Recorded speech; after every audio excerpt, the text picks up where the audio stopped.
Okay, good afternoon, everyone. Welcome to McGill for this green hydrogen workshop. My name is Jeff Brooke-Thorson. I'm a professor in the Department of Mechanical Engineering. I lead the Alternative Fuels Laboratory, so we work on all things that align with this concept of green hydrogen and or other fuels that we can produce without any carbon emissions. This is my real pleasure to be here and acting as your MC today. I also was the Associate Director for TISED, the Trottier Institute for Sustainability in Engineering and Design, and just stepped down from that role a couple of months ago, and it has been my pleasure to help organize this workshop. So on behalf of TISED and the Trottier Family Foundation, I'd like to welcome everyone to this public event titled Green Hydrogen, Avoiding Pitfalls to Unlock the Potential for Canadian Industries. To start, I'd like to invite Ganasohon Deer, who's from the Ganawake Mohawk Territory, to come to the podium to give a land acknowledgement. So.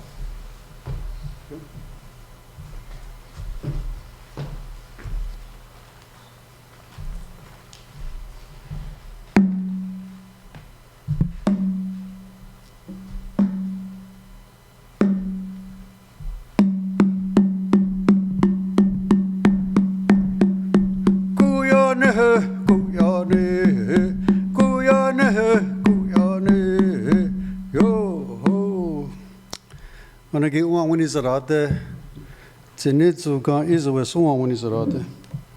Agwego wat kunu radu.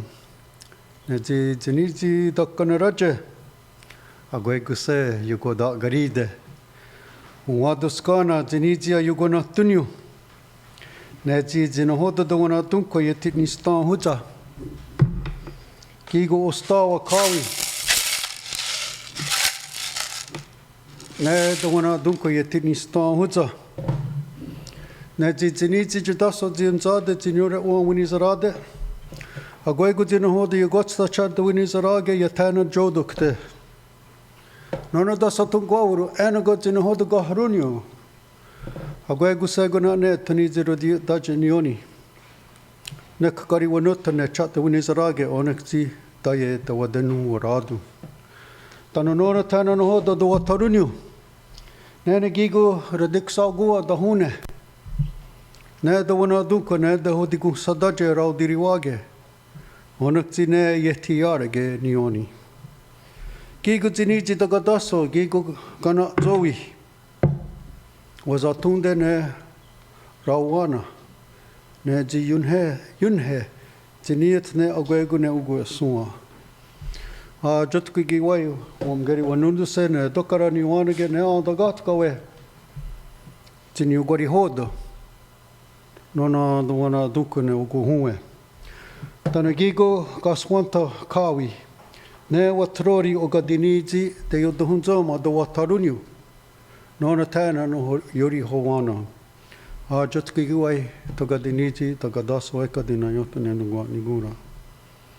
So I started out in my own language with our own ceremonial protocols that we agreed historically about what we would do when we get together. And the first thing that we do is we look around and we acknowledge one another, that as I'm looking around right now, we're all seemingly good mind, good health, and good spirit. And when you ask yourself, why is that? This snapping turtle that I carry represents Mother Earth. We have our own creation story that talks about why she is referred to as the Earth Mother. Now we also have a creator that made this walking clay. And you know who his mother is? The Mother Earth. So when we look at this physical experience that we're in, this is all in our language, what we call ganarunkuatsara. This is all precious. And the only reason we come here today as this human being is that every morning when we open these two gifts called our eyes, that we acknowledge all those gifts that come to us in the form of clean water, fish, insects, birds, plants, corn, beans, squash, strawberry, trees, forests. Then when we look up, we acknowledge that family. The grandfather thunder beings, our grandfathers, the elder brother sun, our grandmother the moon, the stars, the star knowledge, the star people. And we're all participating in this sacred dance. And when you understand that sacred dance, and if you don't think you're participating in it, look at your chest right now. Your chest is expanding and contracting. Look at your heart muscle expanding and contracting. That's drumstick hit that skin, expanding and contracting. We're all sacred, we're all precious, we're only here for a short time, and we come here to be thankful. So I was asked here to come to open this. When I do a land acknowledgement, I talk about the spiritual knowledge and wisdom of this land. And hopefully you'll be empowered to understand that after you finish this discussion and go into the future, remember, this is a sacred mother. She is alive, she has feelings, and we have to change our relationship with her because of global warming and climate change. And if we don't, we'll all be gone in a very short period of time. So it's up to us. So with that, let's do the best that we could do so those future generations coming, when they'll be born, they will too inherit a happy, safe, clean, beautiful, peaceful, loving home. That's our responsibility to them, and we can't let them down. Nyankoa, merci beaucoup.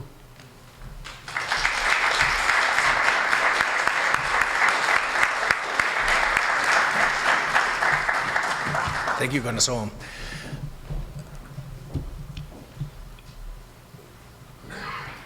I'd like to announce a couple of housekeeping items before we get started. So the first is to please stay seated and not to take photos during the event.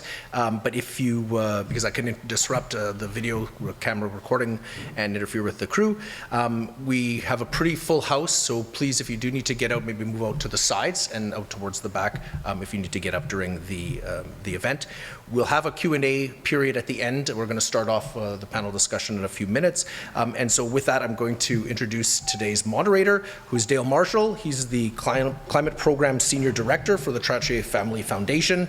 And he has over 20 years experience working on climate change through policy advocacy, anti-fossil fuel campaigning, and building climate resilience through development programs. Dale. Thank you.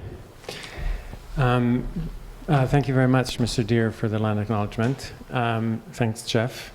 I'm super excited to be here with a full room, pretty much, and a pretty amazing panel of folks who are going to share their expertise, their thoughts on this issue of green hydrogen in Canada. I have worked for over 20 years on climate change, most of that with respect to climate advocacy around policy, energy policy, mostly at the federal level and mostly in Canada. But I have also worked internationally, developing climate change strategies for global NGOs like VSO and Oxfam, and country strategies in places like Bangladesh and Guatemala, and spent 2.5 years in Cambodia implementing climate strategies for NGOs there that were trying to think about development and integrating climate impacts and resilience into their programs. So I mention all that background because it kind of informs where I'm coming from in terms of thinking of climate change as the mother of all equity issues. And there are a number of dimensions of equity when it comes to action around energy transition and climate. Certainly the international one, comparing the countries that have mostly been responsible for the problem and the countries that have mostly been impacted by it. But also within Canada, there are communities that are more frontline communities who face the impacts of energy development on a daily basis. And there are many who benefit from all kinds of energy development, both forms of energy that are contributing to the problem and those that are seen as a solution. And so it's with that lens that I think about green hydrogen and the incredible amount of discussion that's been happening over the last few years around hydrogen, but in a way that hasn't really dug down into the nuances of the different forms of hydrogen, the different ways to create it, the different ways to use it, and how projects get developed. You look at the Canadian hydrogen strategy, and it's I would call it unrealistically ambitious in terms of how much it the Canadian government thinks that hydrogen is going to play a role in the Canadian economy in 2050. And the only way that you can have that something that's that ambitious in terms of in terms of the extent of hydrogen development in Canada and use is by relying quite a bit on fossil fuel-based hydrogen, with a lot of that coming from natural gas. And that being at odds with what we're looking to do in terms of actually moving away from the source of the problem on climate change, which is moving away from coal, oil, and gas. So I'm really excited to be partnering with the Trottier Institute for Sustainability in Engineering and Design. We've spent quite a few months thinking about this discussion that we're going to have today and tomorrow, and I'm glad you all came to listen to it. Let me introduce our panel, and then each panelist will give us a bit of a summary of their thoughts in terms of how green hydrogen fits in specifically. And so for the purposes of this discussion over the next day and a half, we really did want to focus on green hydrogen because the focus in a lot of Canadian discussions has been more on the fossil-based hydrogen, which would clearly make up a huge part of the strategy if it were to be implemented as written. And so when we talk about green hydrogen, we are talking about, the use of renewable energy to create hydrogen that can then be used in applications. And we really are here today to think about what those applications are where green hydrogen is actually the best alternative, and where it may show some promise, where it might become more prevalent over the next decades or years, and where it really doesn't make sense to be using hydrogen because there are other cheaper, more sustainable forms of either energy or energy carriers like electricity. So let me introduce the panel, starting on the far left, or your far right, is Sarah Jordaan, who's Associate Professor in the Department of Civil Engineering at the Trottier Institute for Sustainability in Engineering and Design, and an Associate Professor here at McGill. Sagar Kancharla is the Director of Energy Transition Advisory and Investments with WSP Canada. I won't go through all of the bios. They're on the announcement, so you can take a look at those.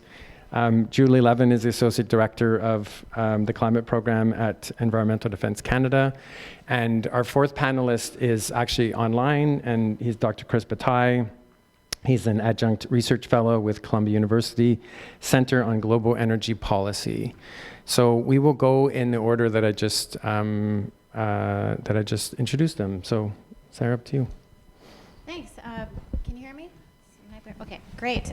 So first I'd like to say I'm really excited to be here. I think the conversation this evening and to come is going to be great. We do have a number of different perspectives. We were asked to make a few comments on the role of green hydrogen in Canada's energy transition. So I'm going to start there, and I'll start putting a little bit of texture around what Dale started with the Canadian hydrogen strategy, and get a little bit more specific about green hydrogen. So the Canadian hydrogen strategy essentially calls for 30% of Canada's energy demand to come from hydrogen. Now, this is not just green hydrogen, it also includes fossil-based hydrogen.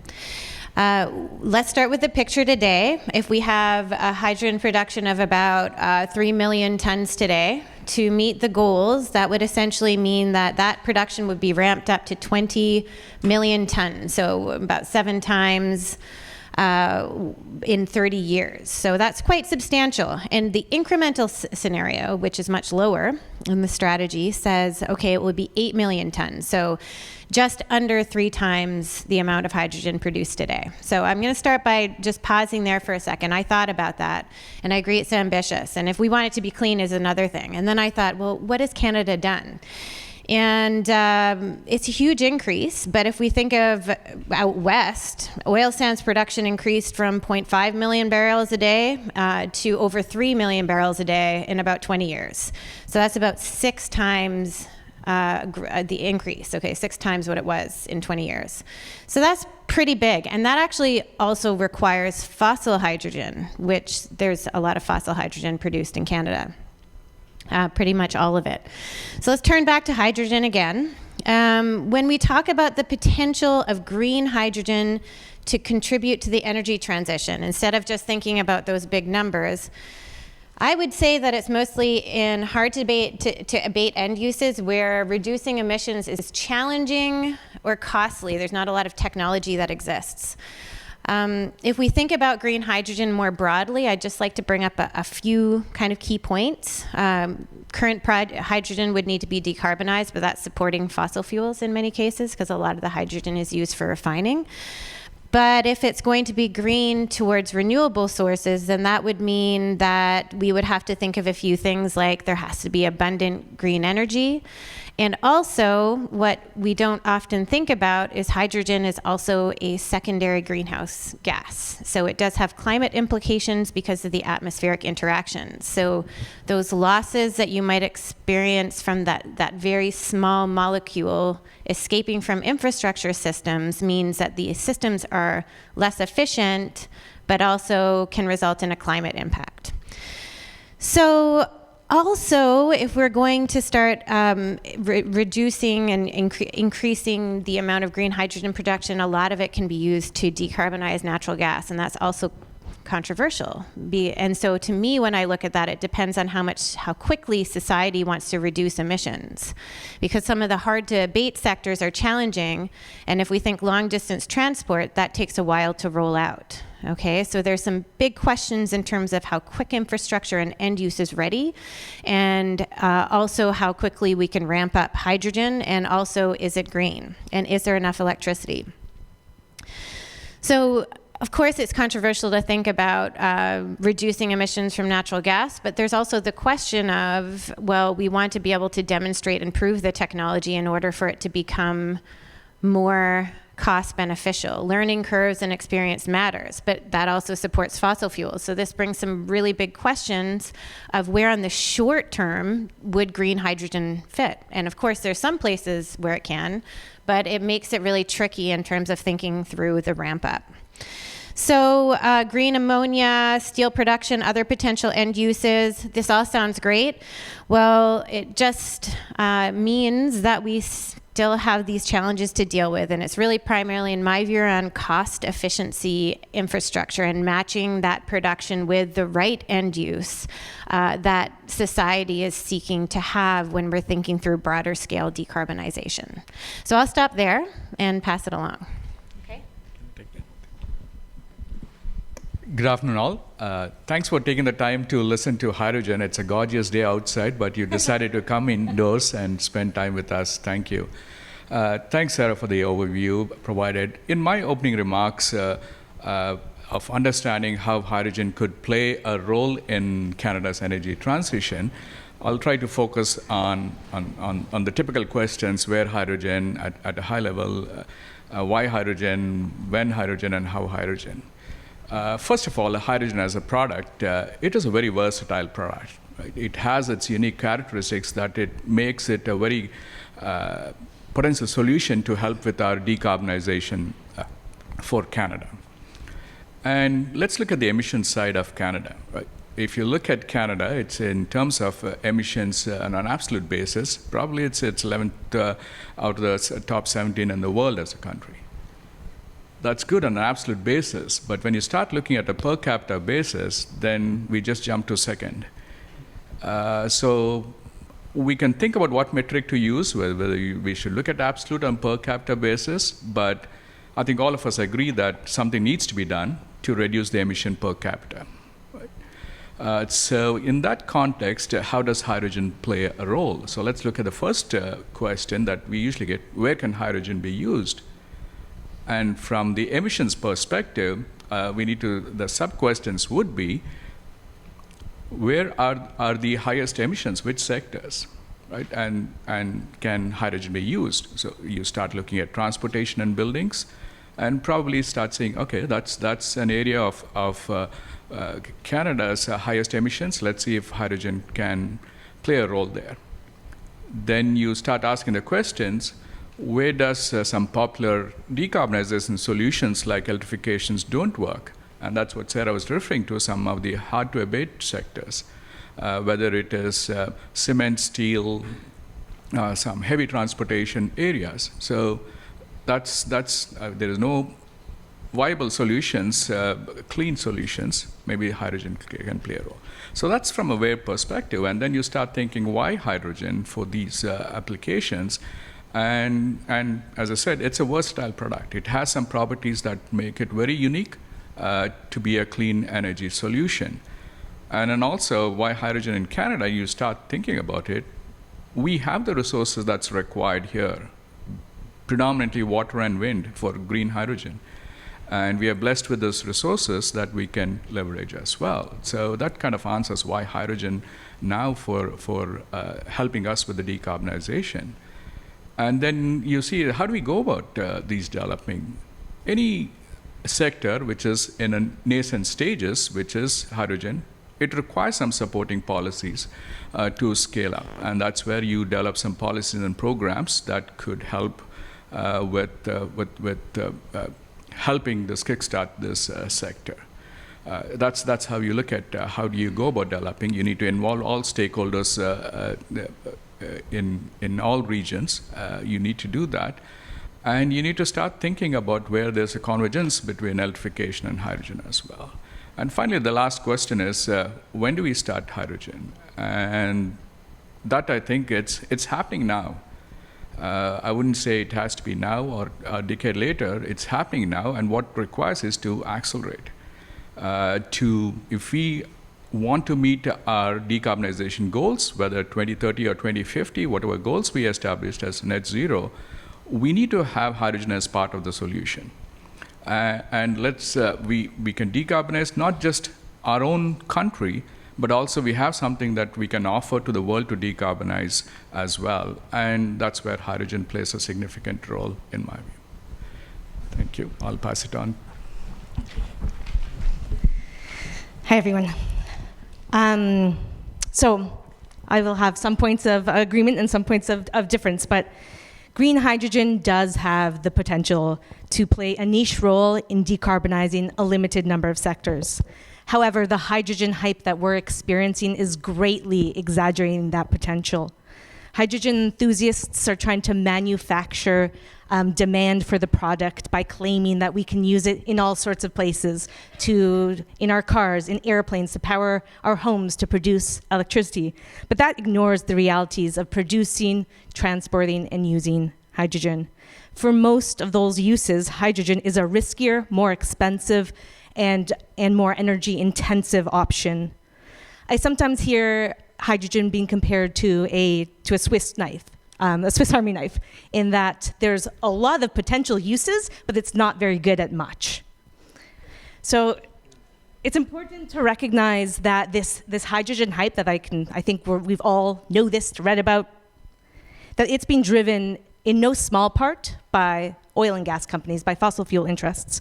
And they're looking to A, secure, grow demand for natural gas, and B, distract from alternatives that would actually reduce our dependence on fossil fuels.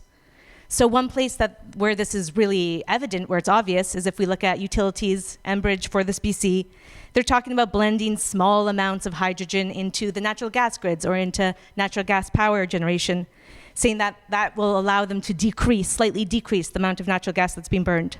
But we should be really clear about what their objective really is. It's to prolong and even expand the use of natural gas. It's a strategy to lock in natural gas infrastructure for decades to come and to delay electrification. And we know that to avoid the climate catastrophe and the worst catastrophic outcomes, that we have to transition off of fossil fuels. And hydrogen should not be an excuse to delay that transition. I think when it comes to these climate questions, it's really important that we ask ourselves, not is this incrementally better, but does this align with limiting global temperatures to 1.5 degrees? And the answer is not always the same. So even where green hydrogen is not being used to greenwash fossil fuels, there's still really serious concerns with hydrogen. And the first, as Sarah mentioned, is hydrogen's climate impacts. Hydrogen is being presented as a clean energy solution because when it's burned, it doesn't create greenhouse gases. But that hides what I like to call hydrogen's dirty secret. When it leaks into the atmosphere, it actually does contribute to global warming because it amplifies the effects of other greenhouse gases. And over a 20-year period, some estimates have been shown that hydrogen's global warming potential is around 35 times that of carbon dioxide. And because of hydrogen's really small size, it leaks a lot. That means if we cannot figure out how to build hydrogen production and distribution systems that prevent hydrogen leaking, even green hydrogen will exacerbate the climate crisis. So that's concern number one. The second concern is around the risk that green hydrogen, diverts renewable energy away from better uses. Producing hydrogen requires a lot of renewable energy. And there's a very significant risk that building out these hydrogen projects will take away that renewable energy from other uses. So let's look in Canada. A lot of this conversation is happening in Atlantic Canada.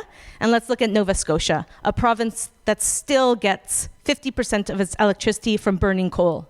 In Nova Scotia, we have giant hydrogen projects that are proposing huge build-outs of wind turbines and wind farms. But it would be way better for the climate and way better for the health of Nova Scotians if we prioritize that wind energy to get coal off of the grid, not to develop hydrogen to ship it overseas to Germany. So we have to be really careful that hydrogen production, how we approach hydrogen doesn't cannibalize energy that could be used to clean up our grids and build out our clean energy grids.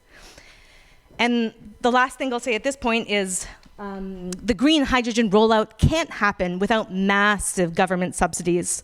We see this in the federal government's proposed investment tax credit, which is estimated to cost in terms of foregone revenue to the government $6 billion by 2028 and up to $20 billion by 2035. So we need to be asking ourselves, is there a better use for those $20 billion?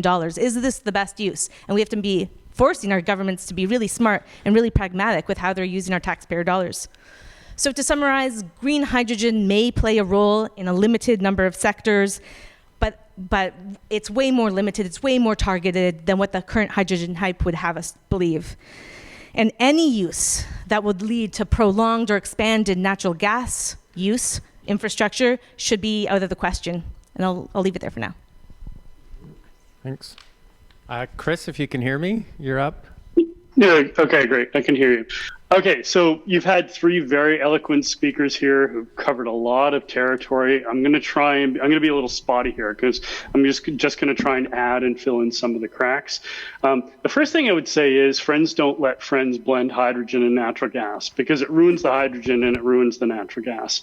Hydrogen at the same pressure and temperature as gas is 1/3 the energy. The more hydrogen you put in that gas line, it reduces the amount of energy that's there, and it starts to mess it up as a chemical feedstock for whoever might want to use it. It's a bad idea.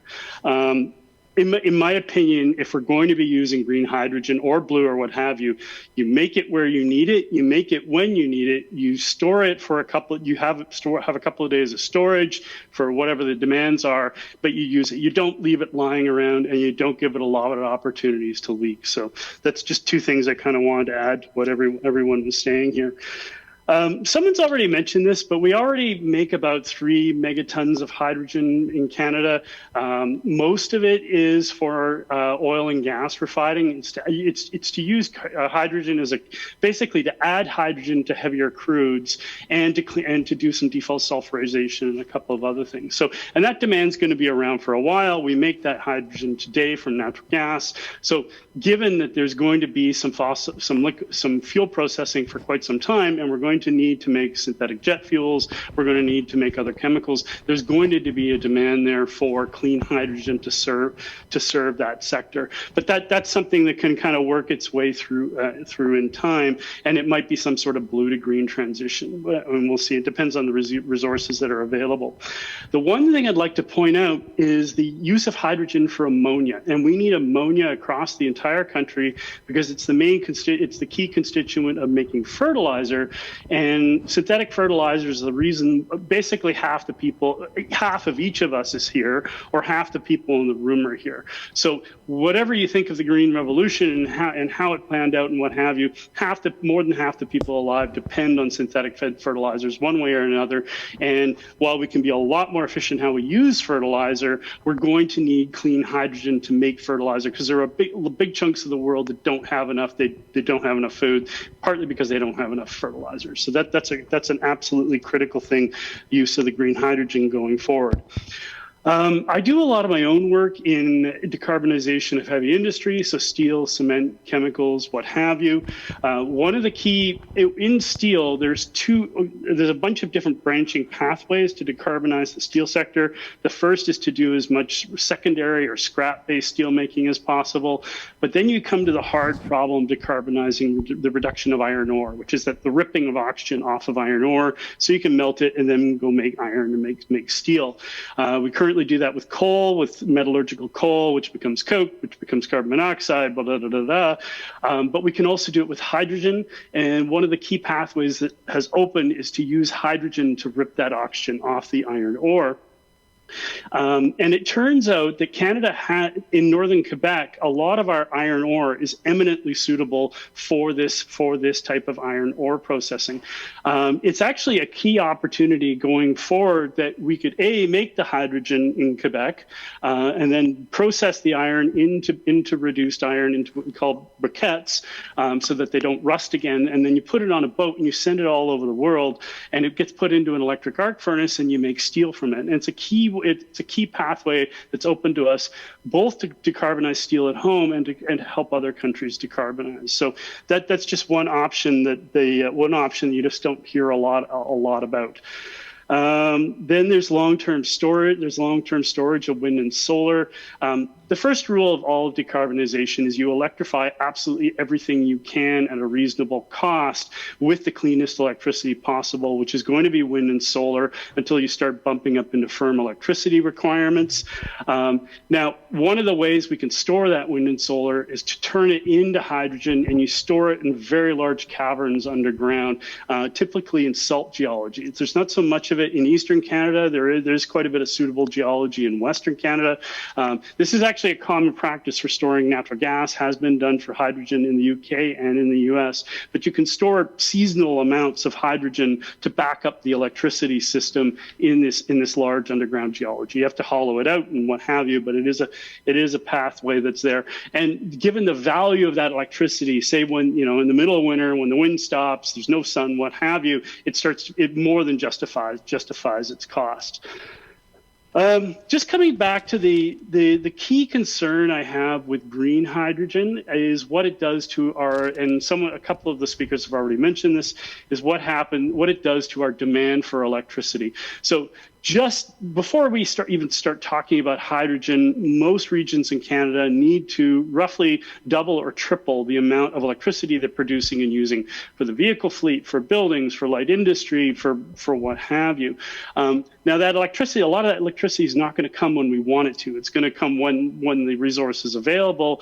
And the matching of that is going to be, so sometimes we're going to have really cheap electricity, sometimes we're going to have really expensive electricity. And if we start adding in a lot of excess hydrogen demand that doesn't provide a lot of value added, it could start really pushing up the peak demands and really pushing up the marginal demands. And there is a concern here that we might be cannibalizing some of our own capacity. Like, we can only get so much wind and solar built, and and nuclear and what have you, whatever, or fossil with CCS. We can only get so much of that built given our capital assets, our labor, and what have you. And if we start cannibalizing that available electricity to ship it as hydrogen, there's going to be a penalty, and there has to be enough of a value in shipping that hydrogen that in us not having it for our own uses. Anyway, there's lots of other things I could get on about, but we'll just stop there for now. Great. Thanks a lot, everybody. That was super interesting kickoff. It sounds... Sure, yeah, yes.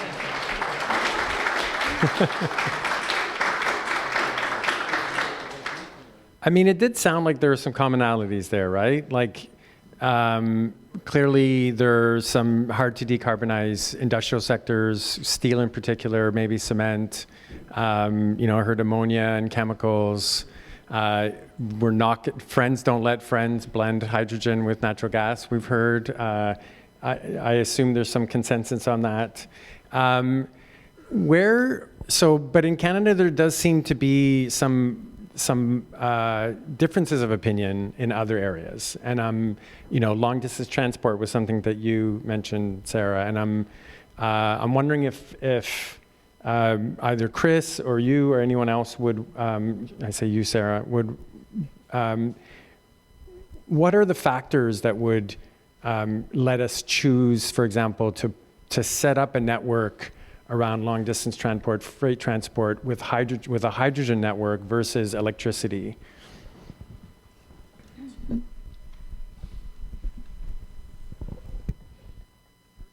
On? Yeah, okay. So I think so I'm going to start by saying right in the middle, my group is right in the middle of doing some analysis, and so the question is let's start at the upper level. So long distance transport, why does it make sense? There are some cases, even very long distances, the mass of the batteries can make it prohibitive to have a fully battery driven system. So there can be specific cases where hydrogen can be a useful way in order to facilitate very long distance transport. I think, and certainly in terms of the system's losses and efficiency for cars, on the short term especially, batteries are certainly winning. So electric cars I see as the big opportunity for our society's everyday car use. But for these specific niche applications, I see there will likely be some cases where it does make sense. But that doesn't mean, the problem is that when you make a statement that hydrogen makes sense for long distance transport, that might be taken as it makes sense everywhere. Hydrogen requires a lot of electricity. It depends on what your grid is. And I get concerned if we make these blanket statements because there's so many very important regional characteristics. There was a comment about hydrogen production, there not being a lot of long distance transport. I agree with that. I believe it was Chris who mentioned that. So I think having the source close to the use is very important, but I do think it has to have those correct parameters in order for it to actually make sense. I work in life cycle assessment where there's no zero energy. So even hydro power, if you think about the surface of the reservoirs, there is methane that escapes from the surface of the reservoirs. And also the capital infrastructure does have embodied energy and emissions. So that means that the efficiency matters more than just the losses, which we know do have a secondary climate impact. By the way, the secondary climate impact of hydrogen, in my view, is going to become more and more important to quantify as we start to make public statements about the climate implications of green hydrogen. I don't think it's necessarily a game changer because even solar power has embodied emissions associated with it. But I do think it's something that we should quantify and understand very well before we start to think about regional infrastructure systems. And also, I spent a lot of time researching also natural gas systems, and natural gas systems are prone to leaks as well. And so it does highlight the importance of, hydrogen does have the potential to be a very clean, renewable energy storage, energy carrier form of it. So it's not the source, right? The source is the electricity, which is why the point of do we just use the wind directly? Well, it makes a lot more sense, right? But there are cases where there's excess generation, and wind can sometimes also be curtailed. So not necessarily all of that energy, renewable electricity meets where it's supposed to go. There's seasonal differences. There's all kinds of places where there could be a very useful, important reason to have energy storage, right? And there are these specific regional cases where hydrogen can make a lot of sense because there could be specific aspects related to, for example, how many batteries do you need on a freight truck in order for it to travel from distance A to point A to point B, and then really does it make sense? So I view it very much as contingent, not just on the hydrogen itself, but also the regional circumstances, and really cautioning against making blanket statements. You can choose production in one place and make it look great, and then that could be marketed everywhere. But that actually is not going to be the case everywhere. So from my perspective, the importance is really taking into account very careful regional technical analyses to understand those implications in those specific potential deployment areas, and also ensuring that there's appropriate mitigation measurement to ensure that we don't have systemic problems with this very the world's smallest molecule, which does have these secondary impacts on the environment. So I know that's not the perfect answer, but I do believe how important the contextualization is, because often results are just taken and then as a broad marketing, but it is so important and so specific to the precise development, in my view. Thanks. Sagar, you help to develop green hydrogen projects. So part of your bio talks about strategy and finance, and so take us through your decision making around what projects you're going to embark upon and what factors you take into account when you're advising WSP on behalf of WSP for project proponents. Yeah, definitely. As Sarah's alluded to, there are lots of regional characteristics that need to be considered for any project development. And that's where we start with. For development of any hydrogen projects, you need lots of enabling infrastructure, right? So site location becomes so much more critical for locating hydrogen plants. And then you start looking at what feedstock they're thinking about. Whether it is natural gas or we're talking about green hydrogen, where is the electricity available? So you need to have capacity to feed the electrolysis process.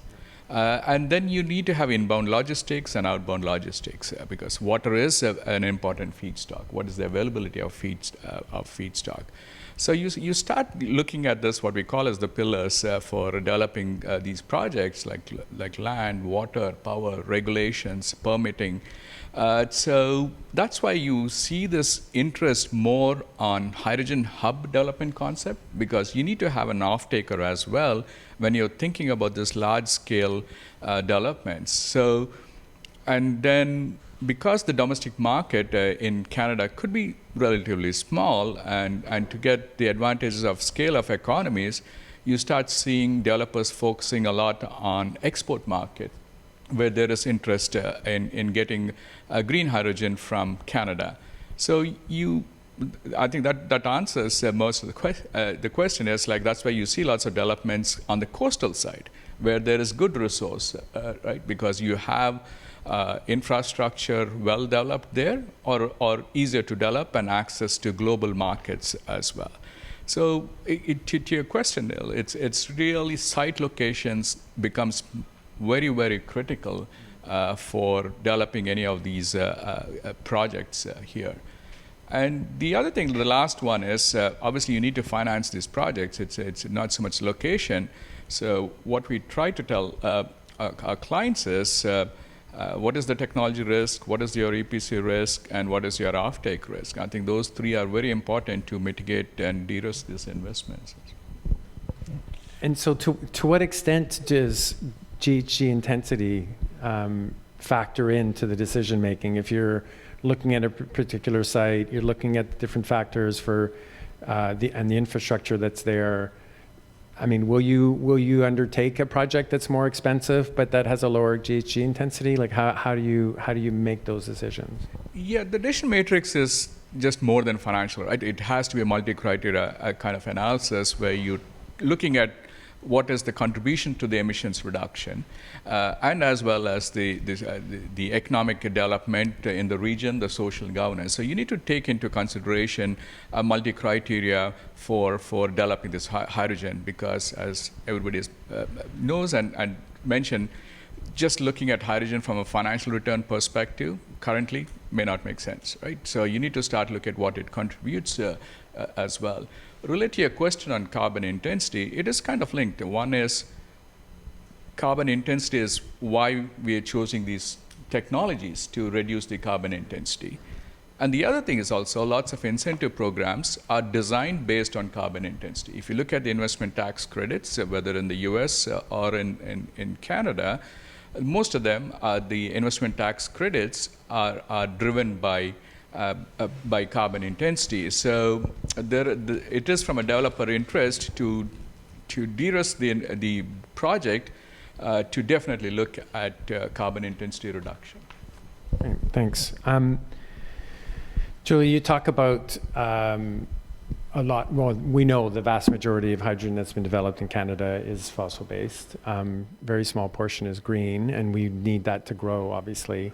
How do you feel that how decision-making needs to shift in Canada? Like how would, if, you know, in your ideal world, how would decisions be made that are more evidence-based in terms of moving towards systems that rely on lower forms of GHG intensity hydrogen, which, you know, for the most part would be a lot of more green hydrogen?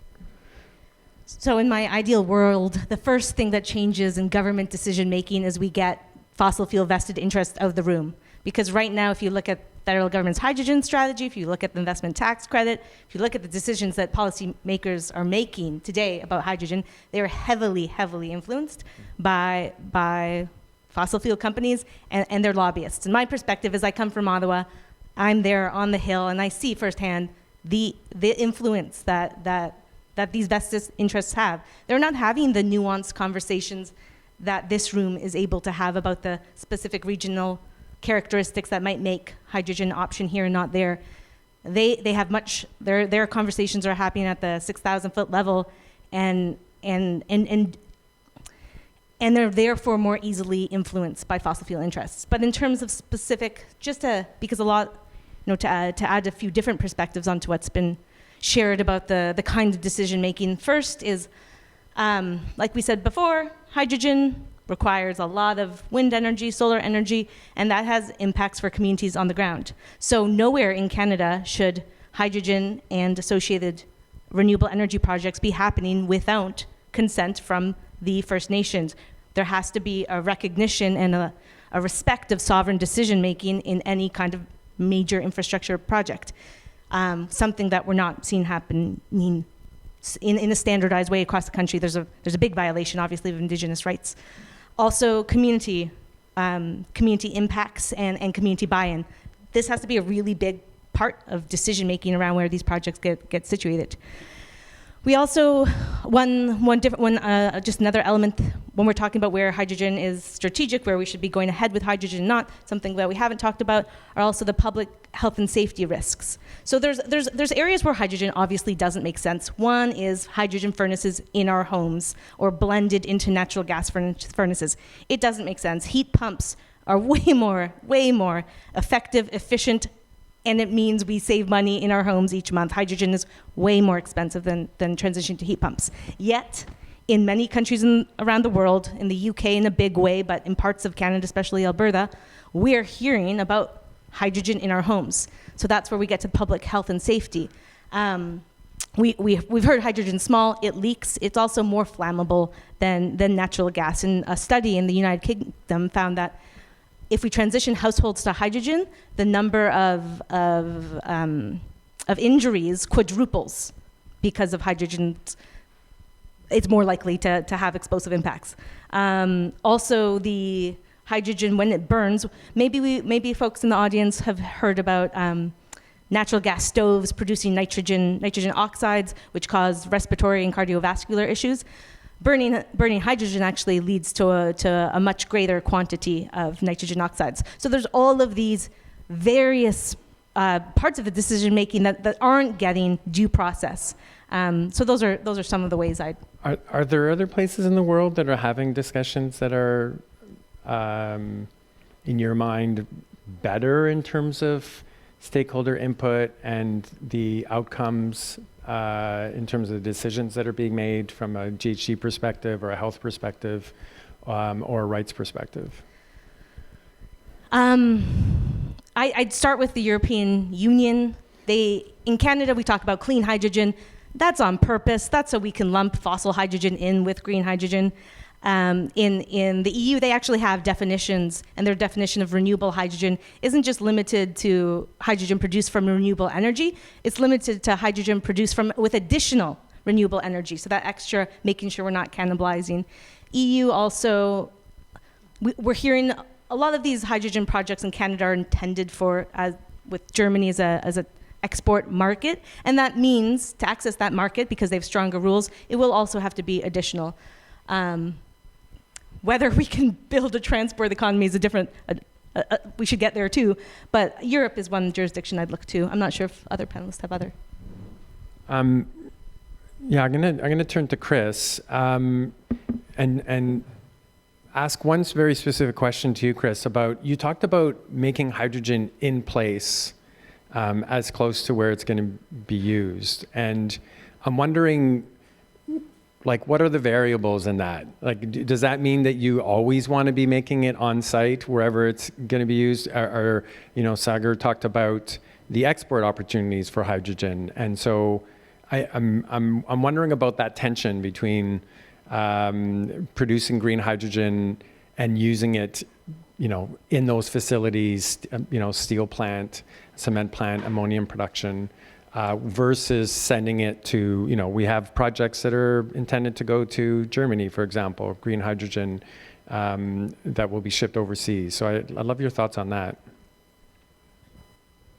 Okay, I'm going to try and be as objective as possible here. I think hydrogen, I'm going to argue that both blue and green are going to have a critical role to play in industrial clusters across Canada. You know, we're not here to talk about blue, and there you've got to have ultra low upstream fugitives. You've got to have really high capture rates on the CO2 when the methane's transformed into hydrogen, but that's neither here nor there right now. It's a whole set of conditionalities. Hydrogen is just not the simplest thing to use. It's like, as everyone said, it's a small molecule. It's got all its own. It should only be handled by professionals. It should go nowhere near a household. Like, the lowest level professional I think I'd even want it getting anywhere near is someone maybe filling a tank for a railway locomotive, or maybe for a heavy truck.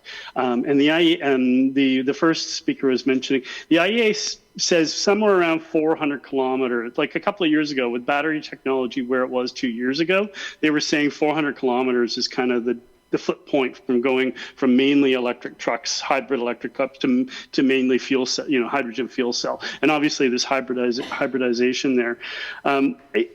Quite simply, it's something that's best used probably. I would argue that we need some sort of national planning process. We go province by province. We identify places where we want to pre-approve sort of hydrogen production and storage, be it green, be it blue. And the storage facilities are there. You know, we pre-identified anchor demand, be it fertilizer plants, steel plants, existing refining facilities, existing fuel production facilities. We're going to need jet fuel. We're going to need all sort of synthetic plastics precursors, what have you. That demand's not going anywhere.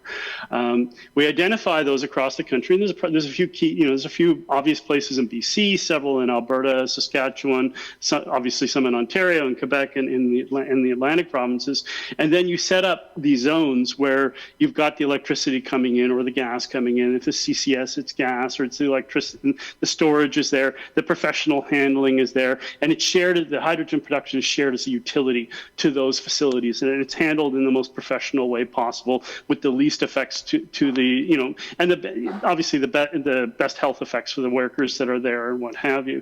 I would argue that is how we're likely to see this kind of going forward. And you might have some export. There might be, there might be some areas where it does make sense to either liquefy the hydrogen or turn it into ammonia and send it or what have you. But I think it needs to be in the context of this broader thought of how we plan, where we make it, and how we intend to plan using it. Please ask if I haven't answered your question. No, that was great. How close are we to that world where decisions are being made province by province and like in a as evidence-based logical approach as possible? I would argue we haven't really begun that conversation. There are several facilities that are going in. Like, we're likely to see some DRI plants in Ontario. We're seeing a net zero chemical plant going in southern Alberta. There's facilities being built that could be key anchor demands for a lot of these facilities. We know where the refineries are. We know where the fertilizer plants are.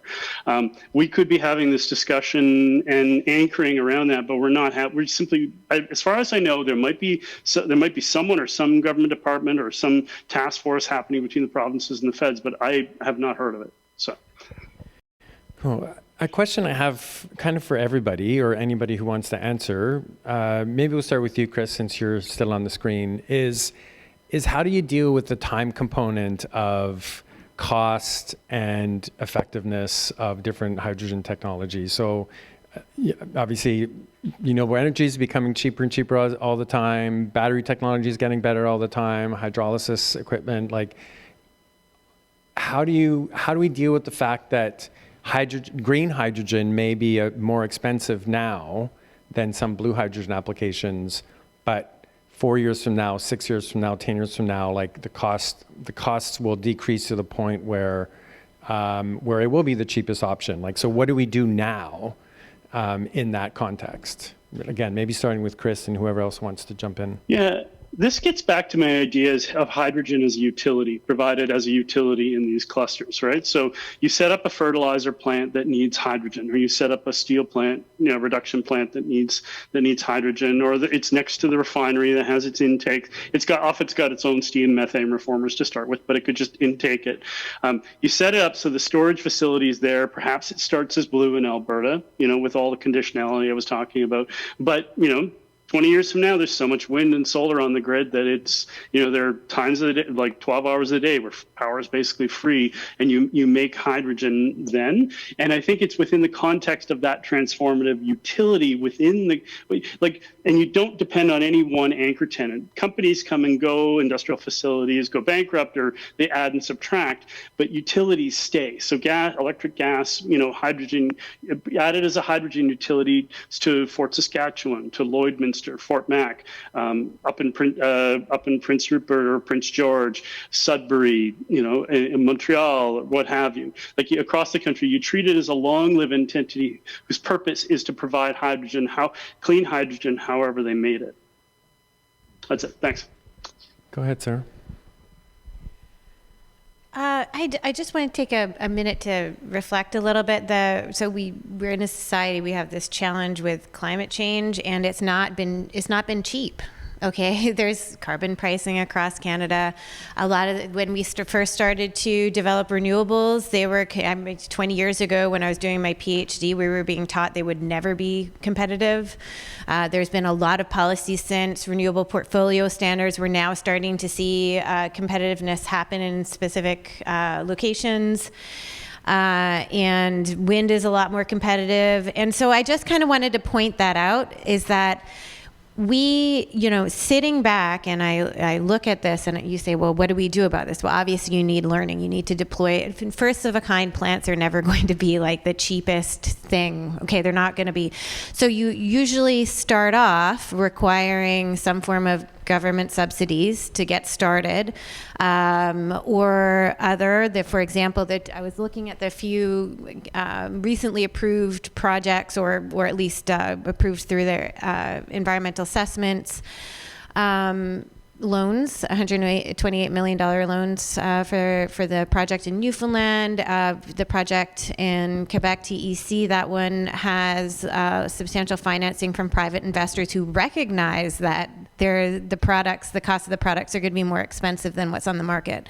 So in my view, it's the energy transition is not cheap, but we have to, but the externalities we're not being at all priced. Now they're starting to be priced, but we're still not pricing all of the externalities associated with our current systems, health, et cetera. So when I look at the question of, well, it's the first plants are going to be expensive and it takes a while for them to become less expensive, I see a situation where there is, we can criticize government subsidies, but government subsidies have been true for the fossil fuel industry for a long time.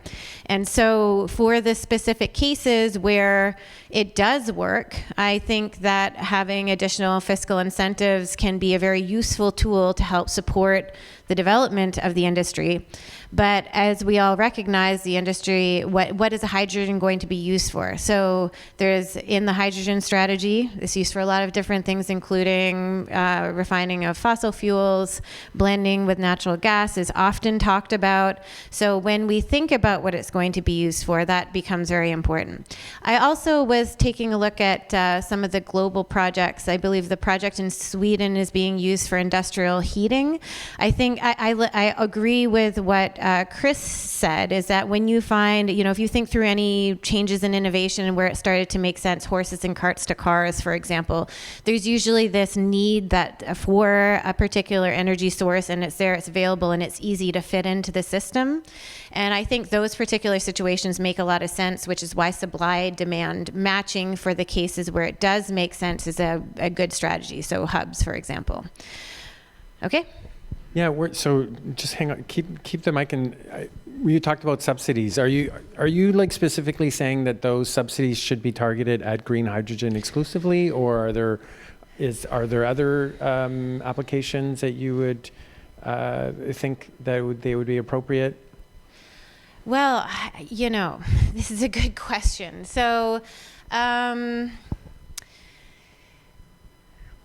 Yeah, so carbon capture and storage, for example, if you're looking at blue hydrogen, there already are a lot of subsidies, okay? So the question is, should it be for green hydrogen only? If we're really seeking to decarbonize, I wouldn't say necessarily only, but there should be specialized subsidies and programs that help to support the deployment of green technologies, and I think that would clearly help reduce the costs. I also think we need to be a bit strategic about it. If you look at the highest cost of abatement for green electricity, so i.e. renewables to hydrogen, solar is the most expensive, and that makes sense because it's the most important electricity. So, I think we need to think through a little bit more strategically about maybe the question is not should it be exclusively for green hydrogen? Perhaps the right question is should we be developing more specialized policies to support the development of green hydrogen where it makes sense. Cool, thanks. I think you wanted to weigh in, Sagar? Yeah, a couple of thoughts on the technology and cost, just to add to that as well. On the technology learning curve, I think we should recognize that we've been spoiled how solar and wind have been developed in a low interest rate environment, right? So we may not see the same learning curve for hydrogen. And further as well, when solar and wind were being developed, there was a grid to take the output. Whereas in the whole hydrogen value chain, what's the least developed is the delivery system, right? And the learning curve may not be so steep that we've seen in what we saw for solar and wind for hydrogen electrolysis, because electrolysis capital cost is just 30 to 35%, and 65% is still power. And still further, how much of opportunity exists in reducing the power costs? So we may not see such a drastic learning curve that we've seen in the previous development, just because of the technology and the external interest rate, high inflation environment. Just to add to your question as well on the exclusive programs, policies and programs, I think where we are is we don't necessarily have a clear winner, right? In terms of which technology will get us to the promised land of net zero. So policies and programs should be spread out to all clean technologies, so that it encourages innovation, and it encourages investments to come up with the best technology solution. I still believe that technology will get us there. So policies need to be spread out. they could be specific to hydrogen when it comes to the unique characteristics of hydrogen. For example, I think we were discussing earlier, is hub development, right? Like maybe just because of the unique nature of hydrogen and hub development, where there's off-taker very close by, probably you want to have directed policies like that. Yeah, go ahead, Jordaan. So on the issue of subsidization, our position at Environmental Defense is that we need to end fossil fuel subsidies, and any subsidy that either goes to blue hydrogen or to a use of green hydrogen that facilitates ongoing or new natural gas is a fossil fuel subsidy. We tally the extent of fossil fuel subsidies each year from the federal government. $18 billion last year in subsidies and public financing, $65 billion over the last 4. These are the wealthiest companies in Canada, and the utilities, the private utilities like Enbridge and FortisBC. They don't need our money. They can spend their own money on any form of fossil hydrogen. On my initial comments around subsidies, I do think that where a green hydrogen project has a really key value in unlocking decarbonization in a hard-to-abate sector, then the public government should play a role in financing those specific projects. But where we see a lot of the hydrogen focus right now is at least green hydrogen, is in Atlantic Canada. And these are projects where they're building 2 gigawatt wind farms to taking that renewable energy, turning it into hydrogen with a hefty energy penalty, then taking that, turning it to ammonia, putting it on tankers, shipping it across the ocean, where either Germany will use it as fertilizer in its ammonia fertilizer, or turn it back into hydrogen to use as a fuel. That has an 80% efficiency loss. That is not a smart use of Nova Scotia or Newfoundland's renewable energy. So the indiscriminate subsidization of green hydrogen, I think, is a poor use of government resources, but the targeted and pragmatic and smart use, I think there's a role to play there. But the way these subsidies are being developed, I work at the federal level, so that's where most of my knowledge is. The investment tax credit that's being developed is incredibly generous to blue hydrogen, despite a lot of submissions and lobbying from the Green Hydrogen Science Coalition and other bodies like that. And recent analysis from the Parliamentary Budget Office, they looked at hydrogen projects and they looked at what types would likely get that tax credit when it hasn't been finalized yet. We don't have the final design yet. And a lot of the takers are going to be blue hydrogen. So the reality is we live in a country that is heavily held hostage by an oil and gas sector. And green hydrogen, blue hydrogen, this conversation is one of the places where it's really apparent at the federal level. Cool, thanks. Just so you know, we are going to have a question and answer period in not too much time. I have a couple more questions for the panelists, but you all can gear up for what you might want to ask or comment on.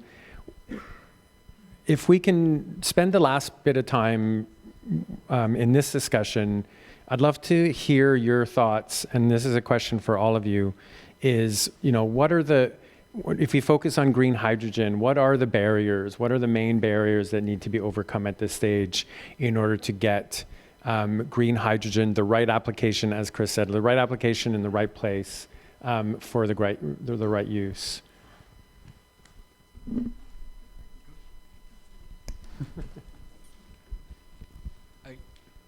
In terms of barriers, it's like any other large project developments, right? I think we learn by doing. So the first thing is let's get comfortable with some failures. Right? It's really important to treat these barriers as such. But aside from when I look at any of these mega projects development, whether it's hydrogen or others, there are some hydrogen-specific barriers, but some things are just related to major project development. These are permits, right? Maybe I'm getting too much into the engineering side, but that's the challenges that we face is the regulatory permits. How fast can you build this and get some environmental assessments done, right?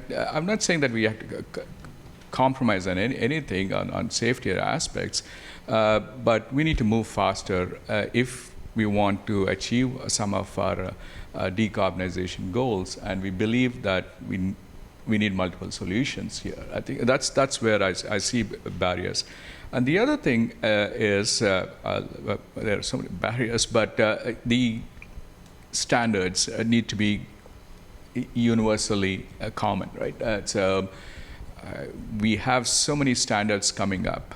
And even as much as we talk about the subsidies and grants and everything, the first hydrogen investment tax credits were announced like 2.5 years back, but not much has flown into the projects because it's all in the details, right? We have a draft legislation now that the sector has commented. So announcements are great, right? But they need to start flowing to the projects. I think that's something that needs to accelerate as well. I'm sure others have other thoughts.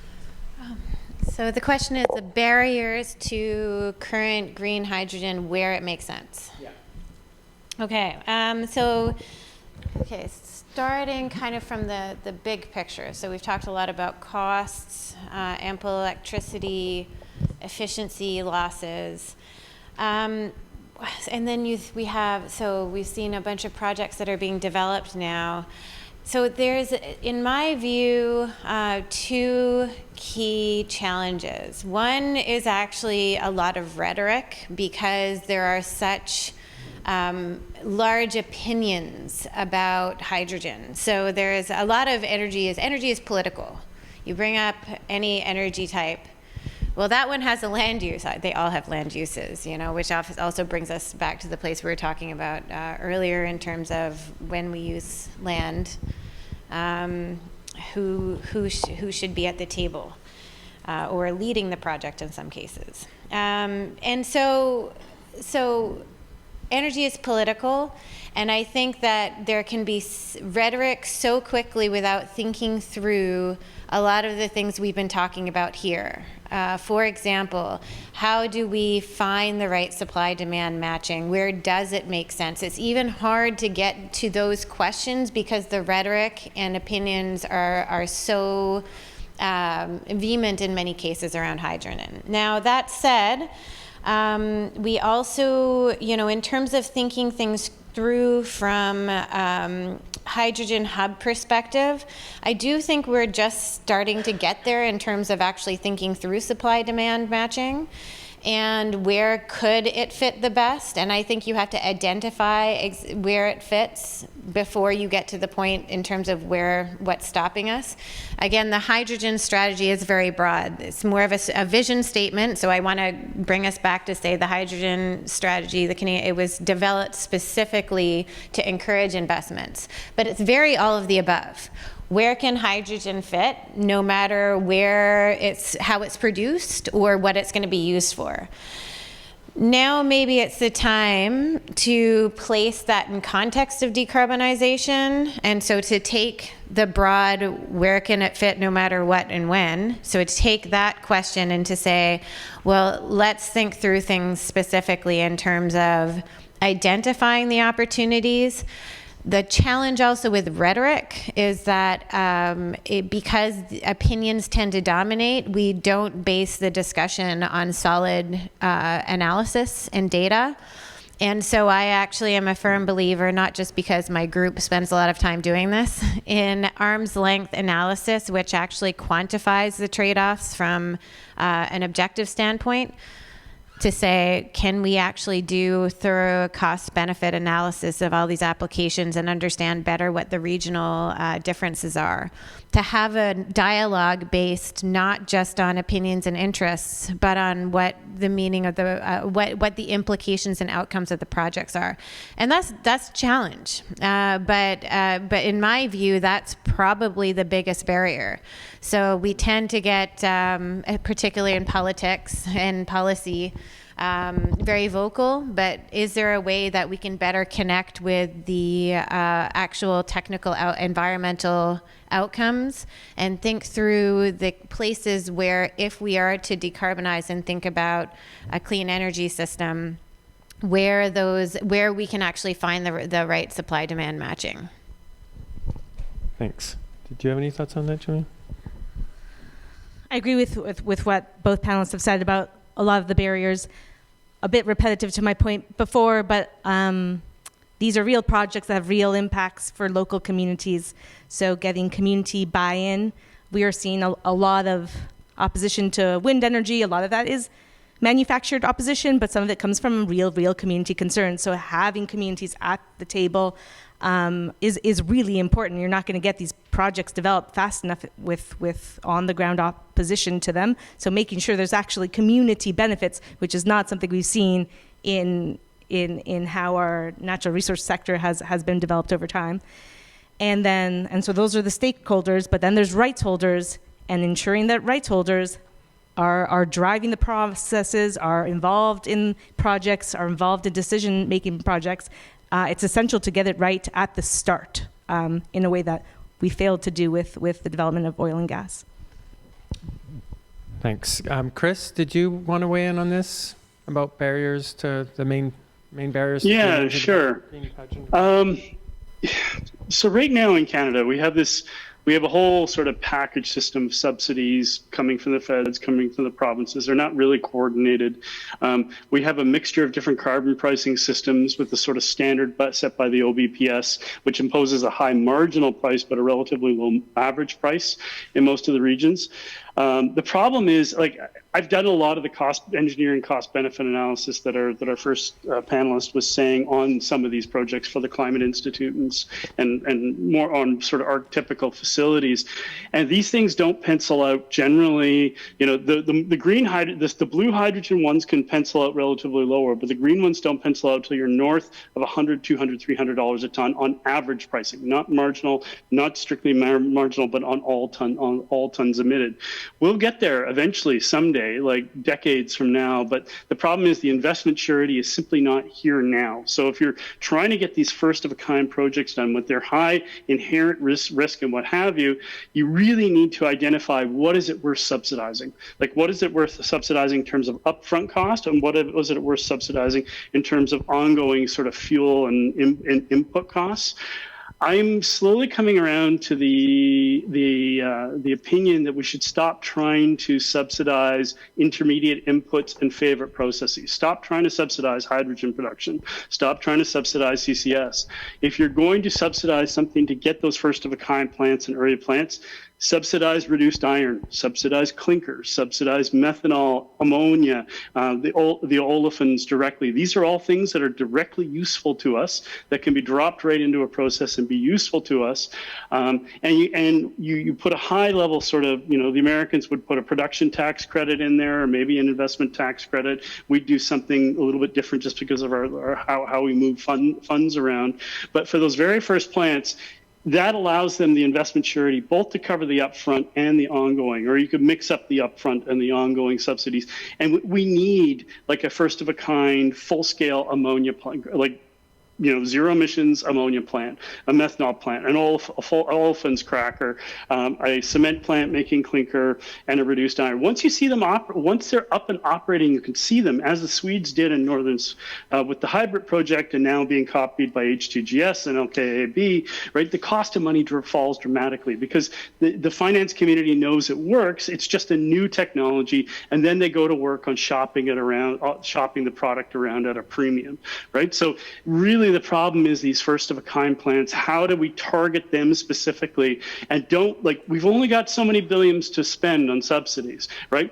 Don't bleed them off in side pathways that may turn into something useful. You want to target the thing you want very specifically with the goal of transformation of the sector, setting that new template that you can now regulate into existence come the 2030s, and the finance industry knows it can fund it, and you can start creating lead markets around it. You could create tradable performance standards around it, you could just mandate it, or what have you, but it's getting those first plants built just to show that we can do it. But that would be my take on it.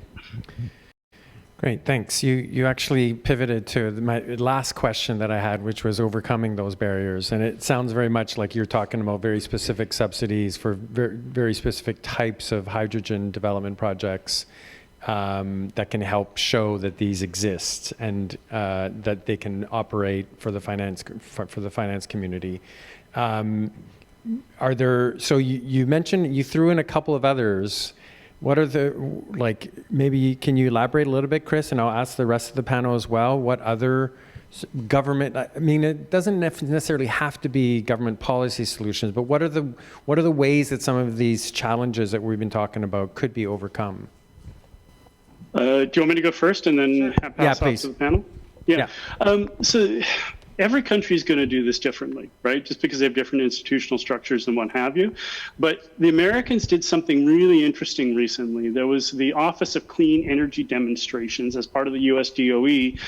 The $6 billion was made available through first the IIJA and then the IRA, and then they put out a call roughly a year ago for potential projects, and then they announced about maybe a week and a half, 10 days ago now, they're going to fund these 33 projects as transformative things that are kind of high on the engineering scale and ready to be turned into something fully commercial, right? And they don't do all the funding. They get their grants. Like some of them are very large, like 500 million for a cement plant, 500 million for a steel plant, what have you. And they do all sorts of different things. There's CCS in there. There's hydrogen. There's heat pumps. There's heat batteries and what have you.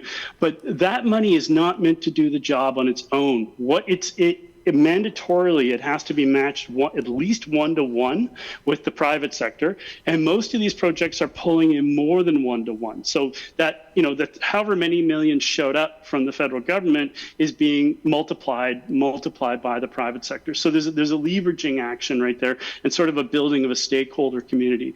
Now that's not going to be enough. A lot of those projects are going to be dependent on getting also the PTCs and ITCs that are in the IRA, so for CCS, for hydrogen and what have you, to cover their operating costs. But it's a beginning of a look at this idea of like upfront, you've got your upfront subsidies, then you get over time to get the very first facilities operating. And once that thing's operating and working and producing product, it becomes much more investable and easier to apply more standard of instruments to. And just our existing carbon pricing just works much better on something like that than it does on first-of-a-kind facilities. But I'll stop there and hand over to the panel. Thanks, Chris.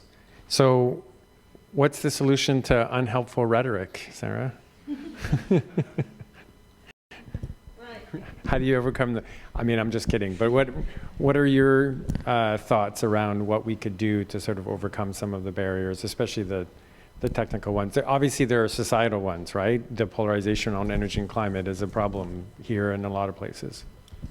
I was just saying, you're asking me to bring out John Rawls here. I'm like, I haven't been thinking about John Rawls and wide reflective equilibrium for a while. That's John Rawls is a Harvard political scientist who focused specifically on how to think through bringing people with very different opinions together around the table. So he developed a full theory on that. What I was thinking about actually as Chris was going through the American approach and also what we're doing here, and I do think that there are a lot of different levers we can be thinking about in Canada that perhaps would be helpful. So there are, of course, very targeted loans programs in the U.S., and that has been supported, for example, by the IRA. And I do, I don't know if I would move against any production credits, but or tax incentives for hydrogen production. I do think that those are also very useful, but maybe a more targeted call around for projects that will be implementing specific technologies, because the thing about first of a kind, when we think first of a kind, those first projects that we see being developed, those costs are always greater. So it can be a challenge then because it's viewed as cost prohibitive, but on the longer term, if you actually see improvements in efficiency and learning over time, those costs at the nth of a kind plant are not going to be the same as the first of a kind plant. So, but how do you get there? So that essentially would mean that you would need some type of more clearly defined loan program, and I agree that it is a bit of a mismatch. Better coordination around implementation and funding particular projects that do make sense, I think, would be really helpful. And Also, we haven't addressed step changes in innovation too directly yet, but obviously there's potential to innovate around hydrogen, hydrogen from green electricity or zero carbon hydrogen production, and developing specific programs around targets. Now the challenge then becomes, if it's just purely around meeting an emissions target, then you say it has to be from renewable electricity. But if you have specific targets that you have to achieve, that would be useful. Also, government funding and R&D activities. I'm Canadian, but I lived in the U.S. for a while. But under the programs in the U.S., so the counterpart, NRCan, is here. In DOE, it's always required to do a life cycle assessment and techno-economic assessment as you're improving through time, and I think that can be really valuable for helping identify, early stage technologies that could be really valuable. So, kind of from a broader perspective, we've been talking a lot about implementation and matching, but also from a longer term perspective about where governments can step in. I do think there's a role for additional programmatic change from a loans and implementation and later stage, but also thinking through how to develop new innovative technologies and improve efficiencies as well. Of course, there's always physical limits, but. Great, thanks. Sagar? Yeah, in terms of overcoming barriers, a couple of thoughts here. I think we talked a lot on subsidies for hydrogen developer. It seems like a negative for that sector, right? But let's think about why we think about clean energy solutions is really to reduce the emissions, right? So how about designing the programs where there is a stronger carbon signal, right? It's not novel, but if there is a strong carbon signal, probably the hydrogen and other clean energies become competitive quickly, right? So that's something to think about. And lots of these incentive programs seem to be designed more on the supply side. I think it was mentioned earlier as well as how about on the offtake end-use applications as well, that there could be some programs to be designed. And the other kind of, again, in the concept of designing programs, and Canada is started on that. This is really related to a successful program in BC, which is the low carbon fuel standards. And now at the federal level, they adopted the similar design for clean fuel regulations as well. Those also are sending a carbon signal, which technologies and fuels like hydrogen will find faster application, right? So that's another, it's where I'm going to say it's more of the design of the programs. Don't just look at the supply side and we have to subsidize them, right? It's no business will be successful if it is subsidized for life, right? It's that's to think about. The other area is really around the education. That's where much more can be done. Again, so a couple of thoughts on education. One is, let's give this technology a chance. Right? We keep thinking about safety, which is a concern. But at the same time, think about natural gas. It is a volatile product. We are comfortable with thousands of kilometers of pipeline under our feet right now. Right? We don't give it a second thought so much. It's because it's evolved. We kind of became, technology has evolved so much, we are comfortable. We know how to handle incidents. We know how to handle emergency response. So let's not, early in the game, think about it's the smallest molecule, it'll escape easily. Technology will evolve, right? Let's use a lens of what future technology could be. And this is where education and research comes in. Probably this might sound like a plug for inviting me to McGill, but like invest in innovation and research in academic institutions, right? This is where development will happen to overcome some of the technological issues that we're talking about of leaks and volatile product. Great, thanks. Julie, you have the last word, and then we'll turn to the audience for questions.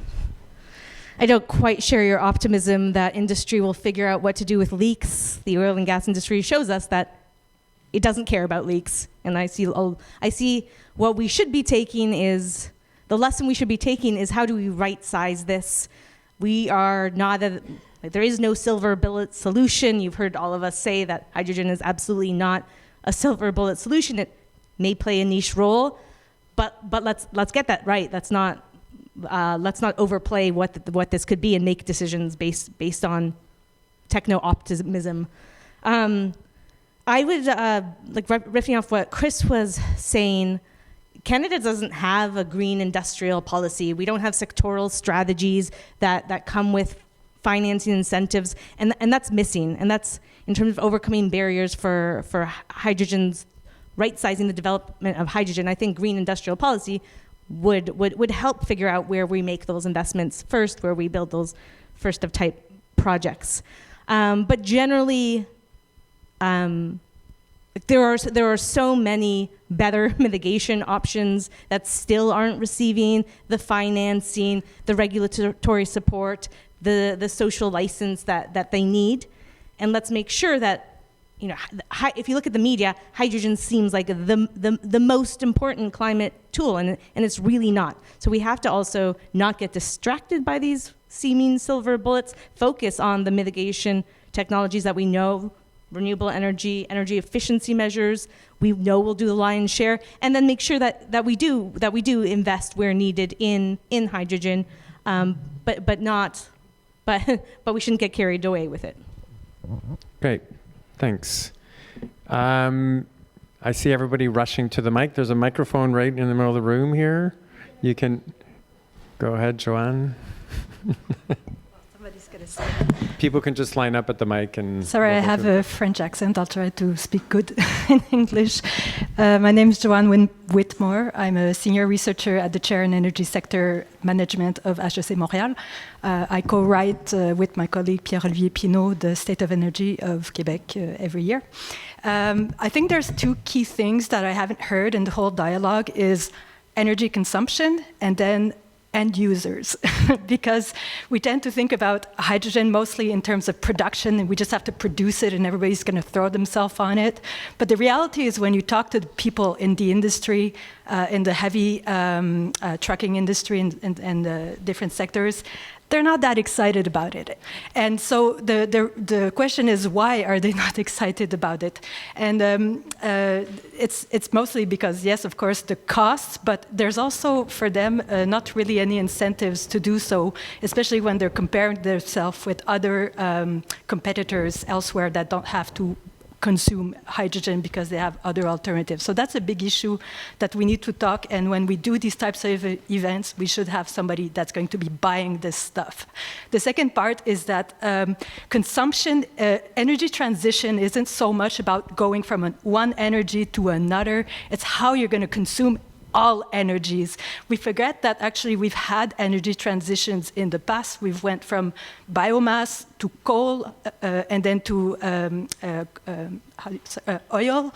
But the thing is, we've always just accumulated the different energies. This never replaced other energies. And when you look at today, the production worldwide, the renewable is a tiny fraction. And I produced like the Sankey of Quebec, which is basically showing the energy flow from into our system and what's left out. And we're already wasting 50% of all the energy that we come into our system is wasted at the end. Some of this you can't change because it's like electricity being transported in the lines, but the other part is just basically of inefficiencies in our consumption. And so for me, hydrogen, the question is this: to what extent do we first have to start having a real strategy of the existing use of hydrogen, because we're talking about all that, but hydrogen is 2% of global emissions right now. It's a climate problem, and so we need to have a strategy because these uses are not going to go away. So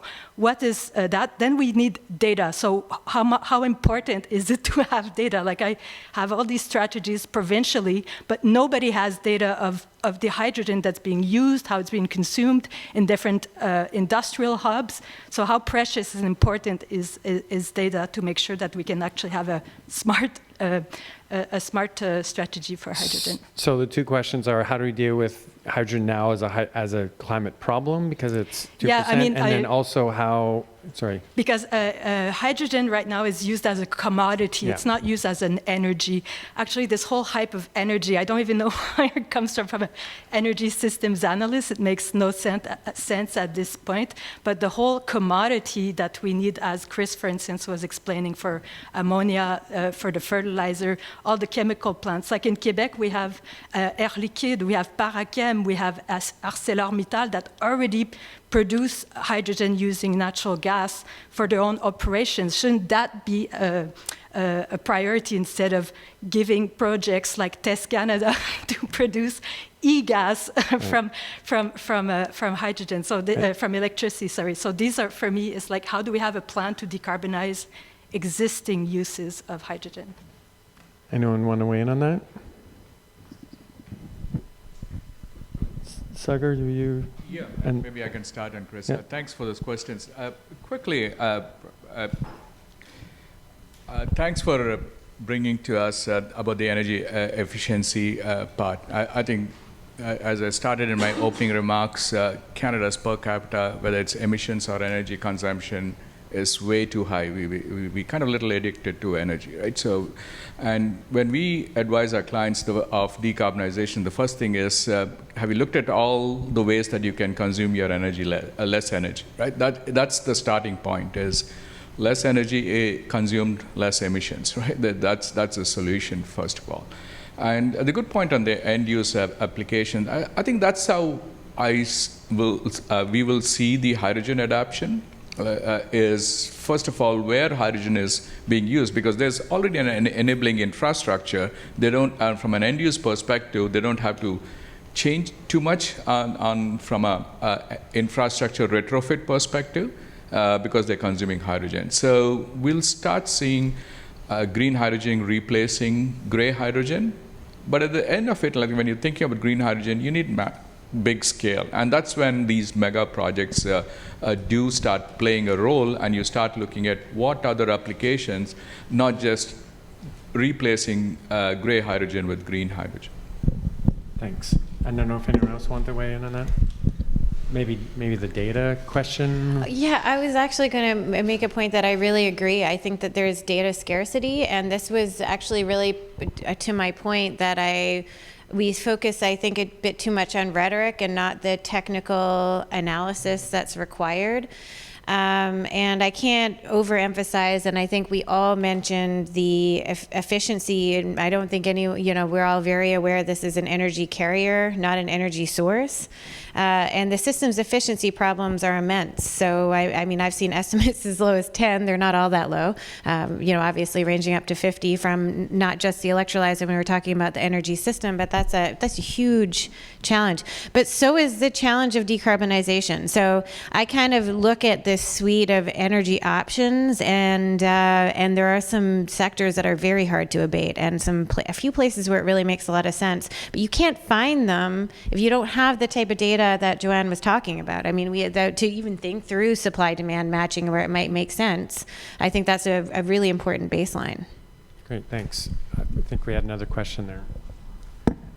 Yeah, thanks for the insightful conversation today. My name is Patrick DeRoshi. I'm from Shift Action for Pension Wealth and Planet Health. It's a sustainable finance NGO. I'm going to pull this out because I'm too tall. We heard a lot today about the limitations and pitfalls of hydrogen for most industries, particularly the safety, climate, and environmental risks of hydrogen for home heating, and the greenwashing we're hearing from gas transmission and distribution utilities.